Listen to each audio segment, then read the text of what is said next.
అట్లా చూపించు, నేను కనపడాలా? ఓకే, అందరికీ నమస్కారం. ఇప్పుడు మనం నెల్లూరు జిల్లా కలువాయి మండలం, నేను కనపడాలి, కలువాయి మండలం గోపవరం అనేటువంటి ఊర్లో ఉన్నాం. ఈ పొలం అంతా కూడా 210 సర్వే నెంబర్లోనిది. ఇది 9 ఎకరాల 75 సెంట్లు. దీన్ని మొల్ల తోట లేదా కుమ్మరాళ్ళి తోట అని అంటారు. ఇది కవయిత్రి మొల్లగారికి అప్పుడు రాజుల కాలంలో ఇది బహుమానంగా ఇవ్వబడినటువంటి తోట. 210 సర్వే నెంబర్ ఉంటుంది. దీన్ని మొల్ల తోట అంటారు లేదా కుమ్మరాళ్ళ తోట అని అంటారు.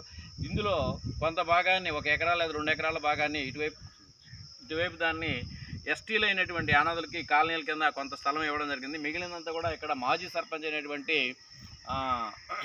బోయేళ్ళ రమణారెడ్డి అనేటువంటి వాళ్ళు పూర్వీకుల నుంచి చేసుకుంటున్నారు. ఇది మొల్ల తోట లేదా కుమ్మరోళ్ళ తోట అంటారు. ఇక్కడ ఒకసారి బావి కూడా ఉంది. అక్కడ మొల్లగారు స్నానం చేసినటువంటి లేదా స్నానం ఆడినటువంటి బావి అంతా కూడా ఉంది. ఇదంతా కానీ మొల్లగారి తోట. ఇది నెల్లూరు జిల్లా కలువాయి మండలం గోపవరం అనే ఊర్లో ఉన్నాం. ఈ గోపవరానికి ఈ పేరు ఎందుకు వచ్చిందంటే మామిళ్ళ చిన్న గోపయ్య అనేటువంటి సామంతరాజు ఈ పరిపాలన చేస్తూ ఈ ఊరిని కట్టించారు కనుక దీనికి గోపయ్య గారి పేరు మీద గోపవరం అని పేరు రావడం జరిగింది.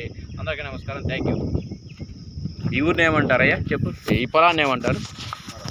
గట్టిగా నీ పేరు, మీ ఇంటి పేరు?